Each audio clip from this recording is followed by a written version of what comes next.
Have you ever heard someone say, only people who eat a lot of sweets or are overweight have diabetes? Well, this idea is far from the truth. There's a type of diabetes that breaks all those rules and can affect anyone, regardless of age or weight. Even young children. This is type 1 diabetes, and it has a very unique story. Ready to hear it? Then come with me. Imagine that inside our body, there's an energy factory that never stops working. It uses everything we eat, proteins, carbs, fats, to generate the energy our body needs. When you savor a plate of pasta or take a bite of an apple, your body turns that food into glucose, a type of sugar that becomes the main fuel for your cells. Now, the one who organizes all this process is a small but powerful organ called the pancreas. It's the conductor of our metabolic orchestra, leading everything with the help of two special assistants: insulin and glucagon. These hormones work like an unbeatable duo to keep blood sugar at the ideal level. Insulin is like a magic key that opens the doors of the cells, allowing glucose to enter and be turned into energy. On the other hand, glucagon's role is to release stored sugar from the liver when the body needs more energy, especially between meals. Together, they make the perfect team to keep everything running smoothly. Before we continue, make sure to subscribe to the channel, Diabetics. This helps me keep bringing amazing tips to improve your health and manage diabetes. Let's go on this journey together. But in type 1 diabetes, something strange happens. The body, in a tragic mistake, starts attacking the pancreas cells that produce insulin. It's like the body's defense system mistakes a friend for an enemy and declares war on it. And it's this internal battle that makes type 1 diabetes so special and challenging.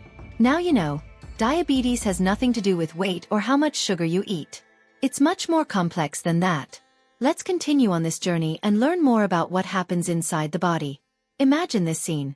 It's a chilly day, perfect for enjoying a huge plate of warm gnocchi with delicious sauce and melted cheese. You feel the anticipation of taking the first bite, and soon your body starts working like a well-oiled machine, ready to make the most of the energy that meal will provide.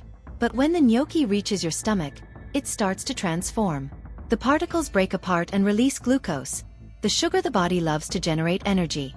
This glucose enters the bloodstream and makes a special request to the pancreas, the chief of this energy supply operation.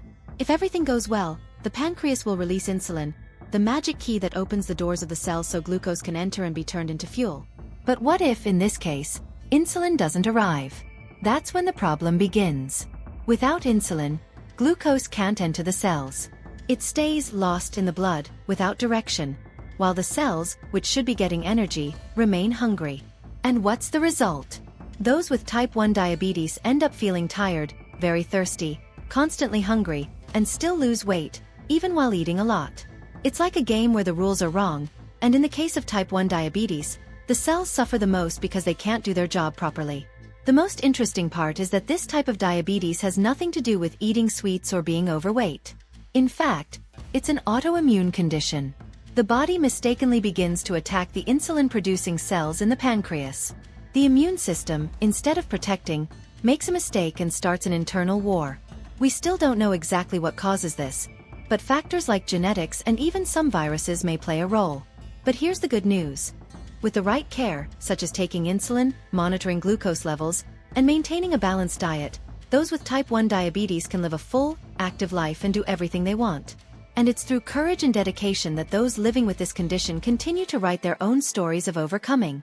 Imagine the pancreas as the leader of a great team, and it has an incredibly powerful assistant called insulin. She's the messenger, the star of communication inside the body. When you eat something, insulin runs to tell the cells, "Attention, everyone. Fresh glucose is coming. Time to get energy." And the cells, being good listeners, open their doors and let glucose enter. Inside, it transforms into pure energy.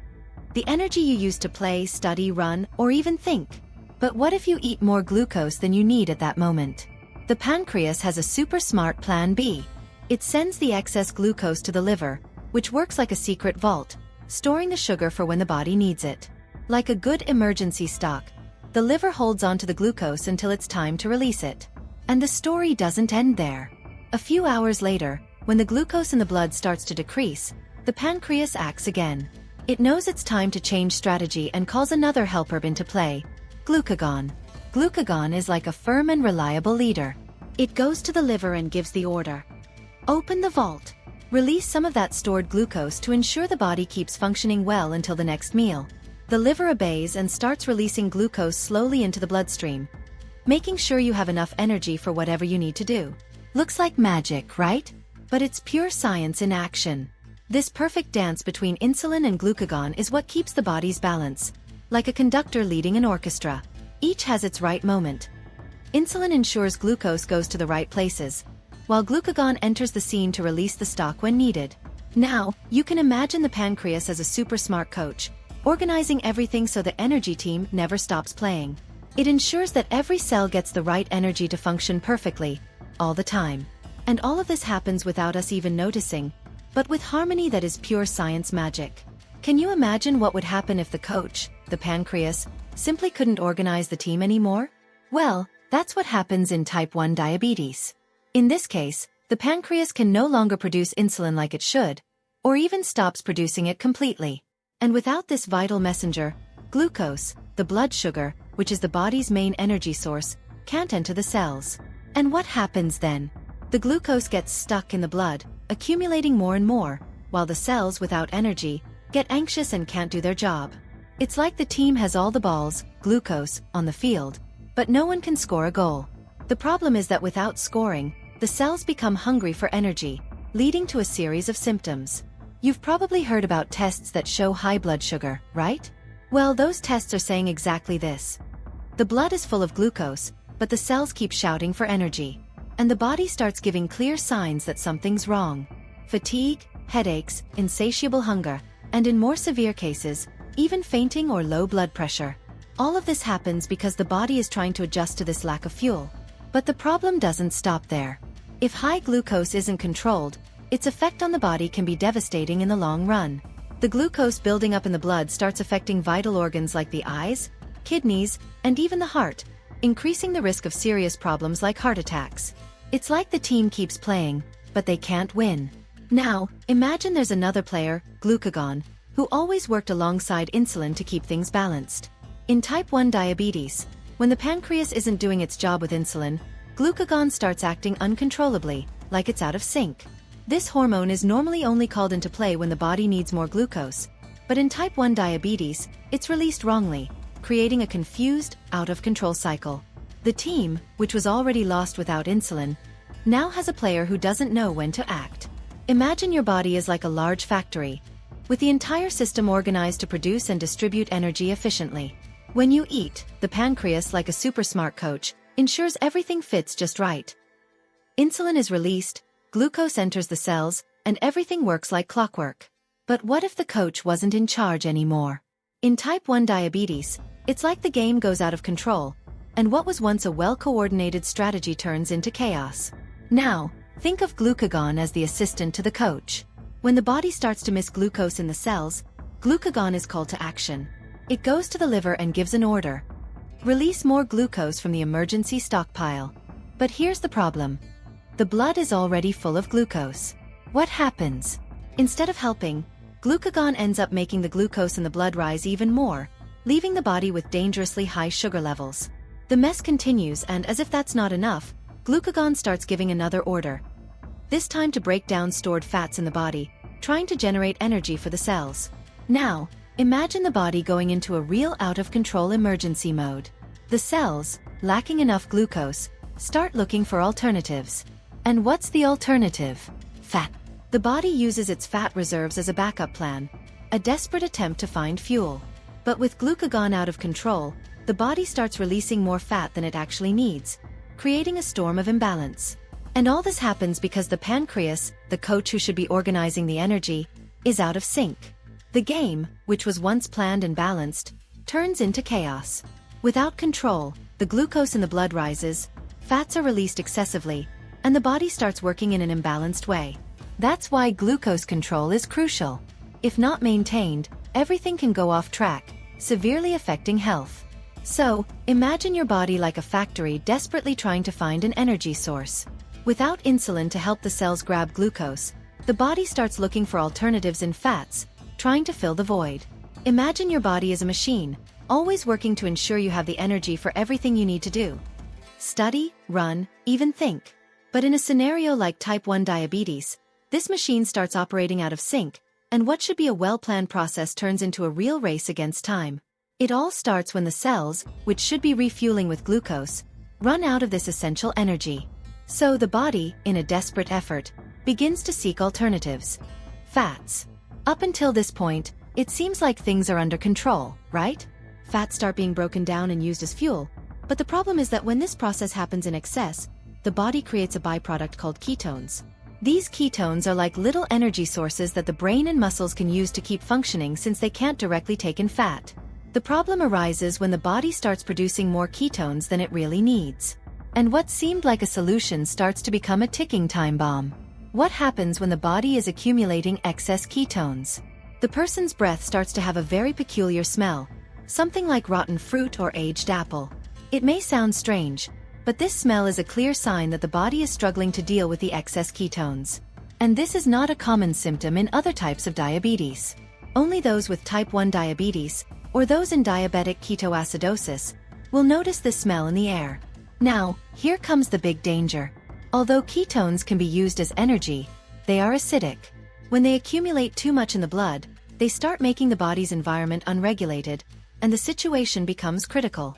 This is what we call diabetic ketoacidosis, a state of emergency where the body loses control.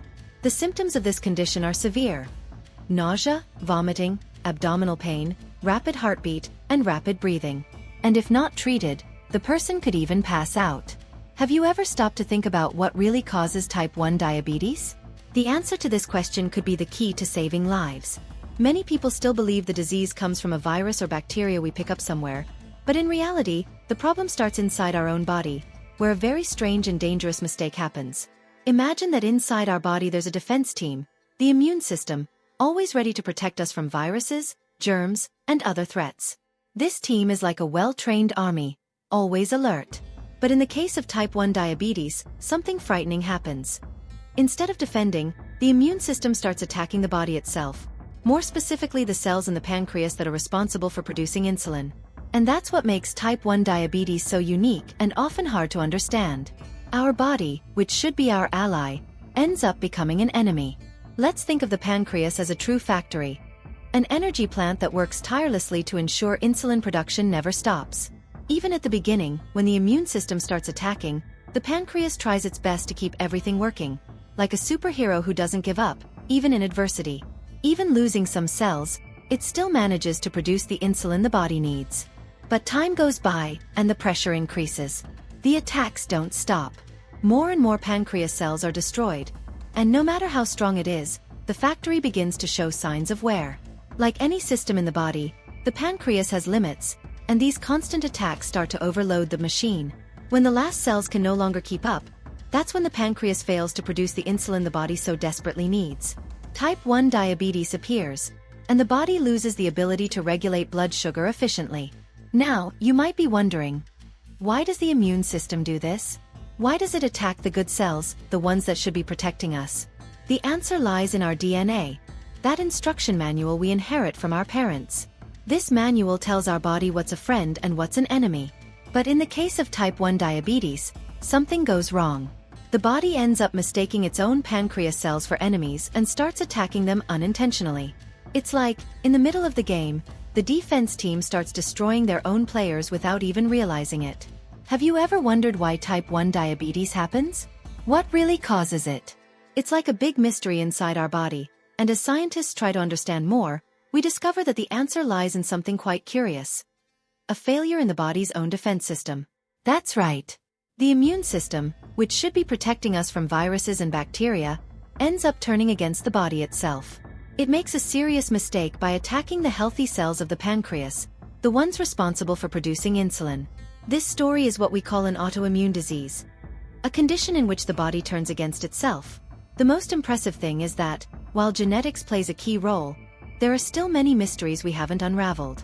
Genetic predisposition is like a code within each of us, a code that makes the error more likely. And that's why type 1 diabetes is more common in children. The error is already present in their genes from birth, and often the first signs of the disease appear before the age of 12. Now, did you know that genetics alone doesn't explain everything? Even with the wrong code inside us, something else needs to happen for type 1 diabetes to manifest. It could be an infection, a virus, or even other external factors that trigger this genetic error. And that's where things get interesting. Scientists are keeping an eye on these factors that might trigger an immune system attack. And curiously, some of these factors could be as simple as diet or even a virus. Imagine type 1 diabetes is like a complicated recipe. Genetics would be the base, the main ingredient, but other factors, like viruses or infections, would be what makes the dough rise. Speaking of viruses, did you know that after major epidemics like the flu or coronavirus, cases of type 1 diabetes tend to increase? It might sound strange, but science is starting to investigate this. Some viruses, like the flu or coronavirus, can directly invade the pancreas and force the cells to focus on producing more viruses, stopping insulin production. It's like the virus takes control of the insulin factory and paralyzes it. But it doesn't stop there. Some of these viruses have parts of their structure that look very similar to the pancreas cells. The immune system, which should be attacking the virus, ends up getting confused and starts attacking the pancreas cells. Imagine a battle where the army fights the wrong enemy, attacking allies who seem like the threat. And even when the virus doesn't directly invade the pancreas, it can make the immune system more aggressive. What happens then? The body starts producing inflammatory substances, which can further damage the pancreas, speeding up the attack. It's like the virus gives the final push for type 1 diabetes to develop. It's worth remembering, however, that type 1 diabetes is not directly caused by viruses. They are just one of the ingredients in this complex recipe. Genetics is the starting point, but external factors, like viruses and even food choices, can be the necessary push for the disease to manifest. So, diabetics, what do you think of these tips? I really want to know your opinion. Leave a comment if you liked the video and if there's a topic you'd like to see here. Your participation is super important to me. Subscribe to the channel.